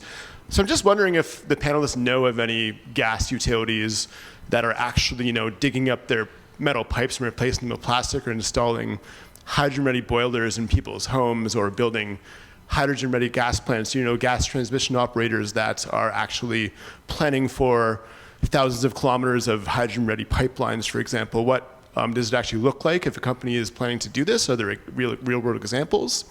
And as a follow-up, assuming that's not financially or technically feasible, what does a Paris-aligned, credible, viable, financially sound plan look like for those gas utilities, assuming that they can't actually repurpose their networks to transport hydrogen instead of gas? Anyone want to take that question? I can try first, having worked with the gas utilities some time back. There are some pilots being run, right? My thought on transitioning of these gas utilities, probably there will be some disagreements as well. I think one of the things that was mentioned in our leadership team as well is we don't go to a clean room to clean it, right? So that's why we need to work with the fossil fuel companies to help decarbonize, right? And they've been providing natural gas, and they're running some pilots. To your question on examples, Enbridge Gas in Toronto has a couple of pilots they're doing even for CHP as well. And Gazifere is also looking at our energy, it's called now. And Fortis BC is also running some pilots as well. It remains to be seen how this work out, right? So hydrogen is not the only one that is being thought about for blending, like renewable natural gas is also being injected. So I think we'll understand which technologies will be a winner, but I think we need to give all these technologies some chance to see what technology would prevail. Can I? Oh, go ahead, Julia. Go for it, Chris. Go ahead, Chris, and then go ahead, Julia. Yeah, I just wanted to if you look at the built stock right now, like both existing light industry that runs off methane and especially the built stock across the developed world, there's almost no way we can retrofit it, fully electrify it and retrofit it by 2050. We're stuck with a lot of methane use well past the date when we have to pass through net zero. This brings up the whole question of RNG. Right? So whether or not it's biomass-based RNG or fully synthetic RNG, where do you get the carbon for that and what have you? So renewable natural gas for those who... Yeah, sorry. And there's multiple ways this can, and there's a lot of fights and a lot of arguments about all of this. Where does the carbon come from? Where does the hydrogen come from? Because there's only so fast that we can pare back the gas network and electrify most of the building stock. And you get some real serious debate. And obviously the gas companies have a serious incentive to keep using their pipes longer because they're amortizing a capital asset if they can acquire the renewable natural gas. And you may have heard of some of the political controversies that we've been having in British Columbia with the Utilities Commission and what have you. But this is a very live debate. We cannot change the building stock fast enough to take it to net zero purely with electricity. It likely will not happen with hydrogen. There have been experiments in Northern England with this, and they've largely come to an end for various reasons.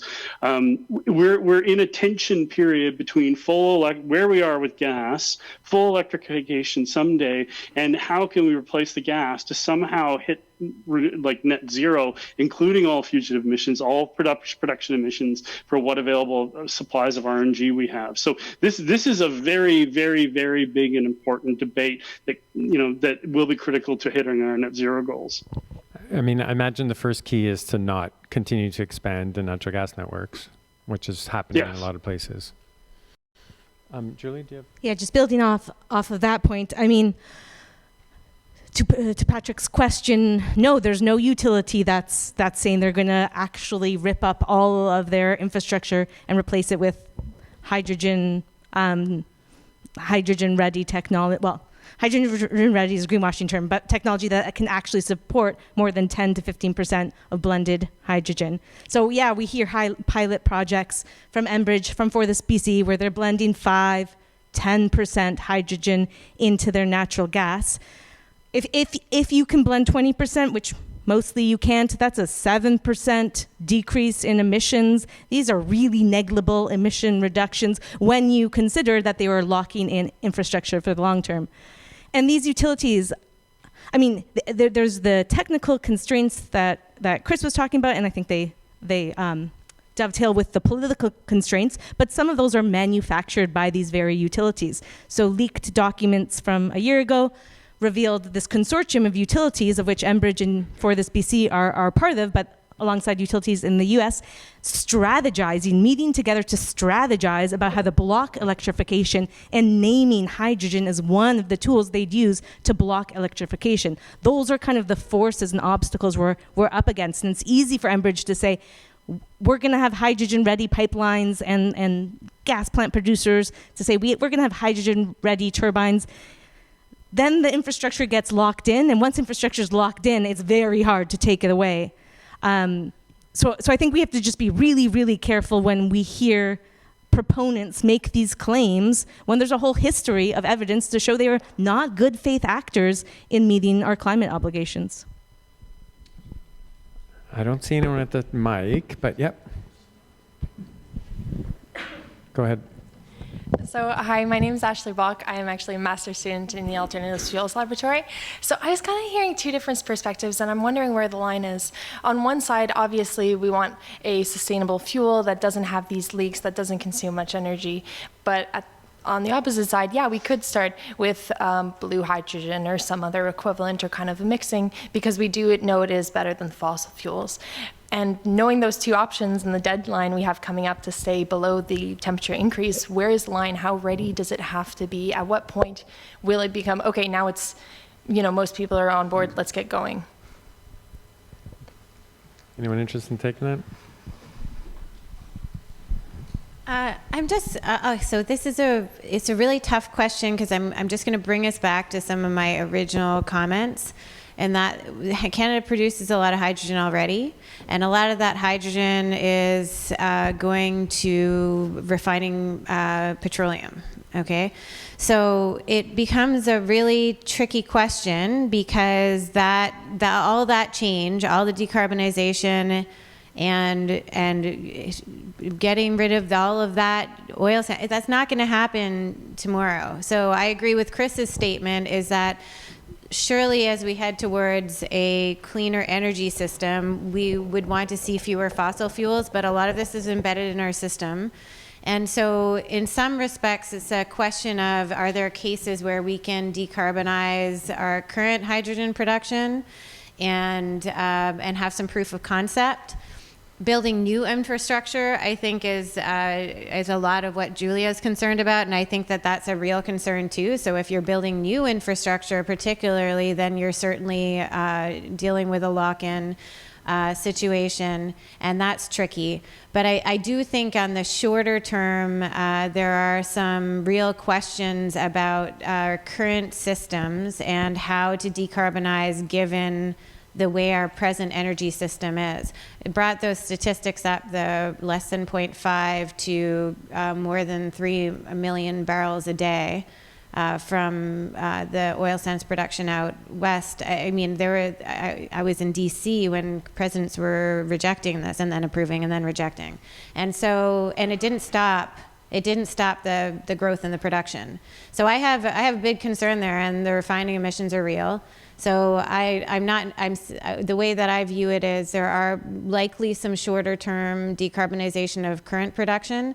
Is that supporting that industry is another question, and that's why it's controversial. So I brought the question up because it's highly controversial.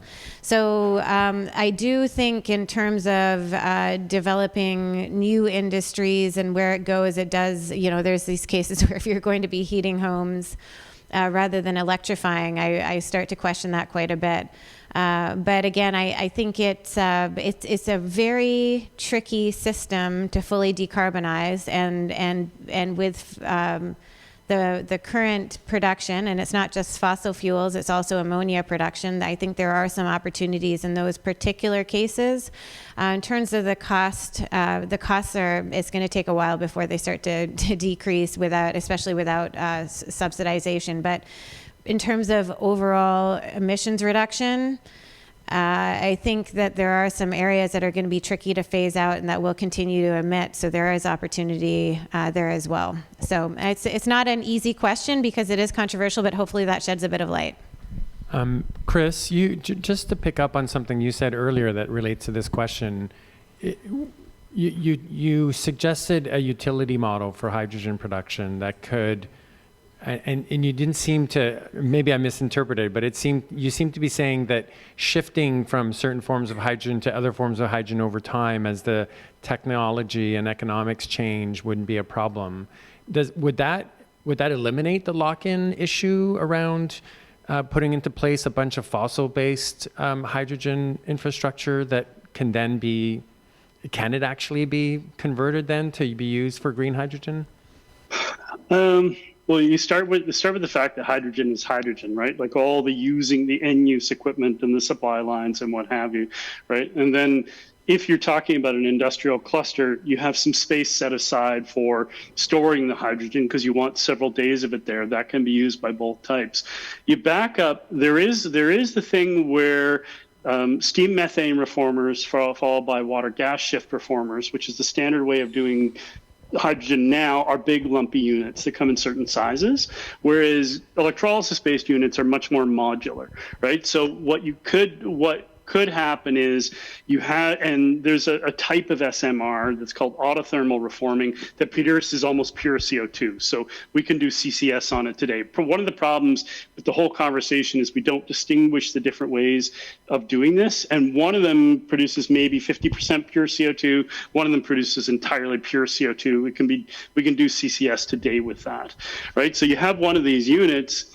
And then as the utility evolves through time and the clients are there, you start, as electricity becomes cheaper, electrolysis units become cheaper and more modular, you bolt those on, there's room for them there. And eventually what should happen is the green hydrogen should become cheaper than the blue. And hopefully that blue unit its capital's been amortized, it gets shut down and removed and you're just running green. That would be how I would visualize it. But to have that kind of planning, you need a utility. Yeah.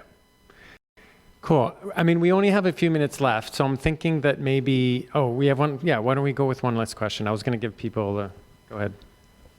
And in answer, we'll have this one last question, and we'll give everyone a chance to answer or give just a 1-minute summary of anything you might have wanted to say that you didn't get a chance to. Go ahead. Thank you. My name is Anna Cybulski. I work with Esmia Consultants. We actually worked on an update to the hydrogen strategy a year ago, which unfortunately hasn't been made public yet, but addressed a lot of the concerns that you brought up at the beginning. Thank you for the discussion. So my question will be on green hydrogen specifically, because it's your focus. We've heard a lot of discussion in the US and also in Europe about more from a life cycle perspective about what exactly are the emissions of green hydrogen when produced from the electrical grid. So you alluded a little bit to additionality earlier. There's also questions about time matching as well as deliverability. I'm wondering, what are the market mechanisms available in Canada, or not only market, but regulatory mechanisms available in Canada to actually track those emissions? Do we have something like a GREET model? And perhaps Sagar can say something about what that looks like during the project development phase in terms of actually proving what your emissions are and what the impacts are on the grid. Does anyone have any insight into that question? Go ahead, Sagar. I can try it. I think Sarah must be working on it on an LCA models regularly. So in terms of, I'll start with the last question, the carbon intensity calculations. The equivalent of GRIT is an open LCA model that the federal government has put forward, right?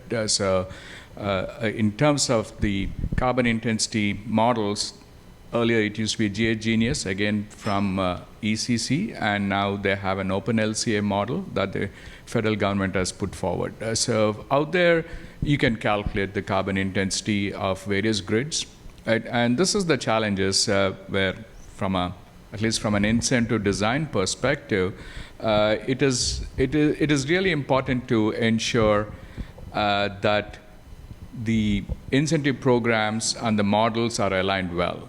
Right now, you have a tier systems based on carbon intensity.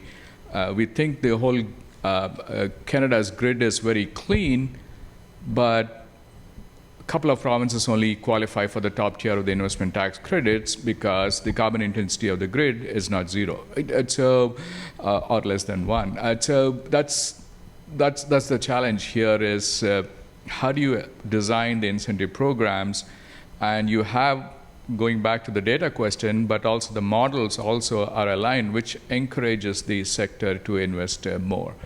So in any of our project developments, all the developers are interested to understand the carbon intensity. Now there is a draft legislation. We need to see what the federal budget on April 16th says about it, but we'll get more information on the monitoring and reporting of the carbon intensity. Anyone else want to answer specifically that question? Make a few comments. Yeah, in general, a lot of these models, even GREET is a great model developed at Argonne National Lab, and GH Genius is the Canadian counterpart. These often the models tend to be really quite generic, and I think what we're going to see in these particular cases is because of the regionality and the importance of the particular grid and infrastructure associated with the production and end use, that more specialized models are certainly going to be needed to contextualize what things look like. The reason why we don't have one right now is, in my view, pretty clear, because most of the hydrogen production is not green hydrogen. It's the majority, obviously, we've been talking about is SMR, nitrogen, and now we're seeking to ramp up. So great that you're going to be coming out with a second version, because it'll be good to get some better clarity on targets and what is possible. At any rate, I think that due to the particular infrastructure demands and uses, that there would need to be a lot of additional work to get a better picture of what hydrogen looks like, and that it would also be something that would be extremely valuable to think about for people developing new hydrogen production techniques, to ensure that they are also considering doing LCA and TEA, because it can provide a lot of earlier stage insights into what might make sense in a decarbonized world. Great, thanks. You, Julie, want to?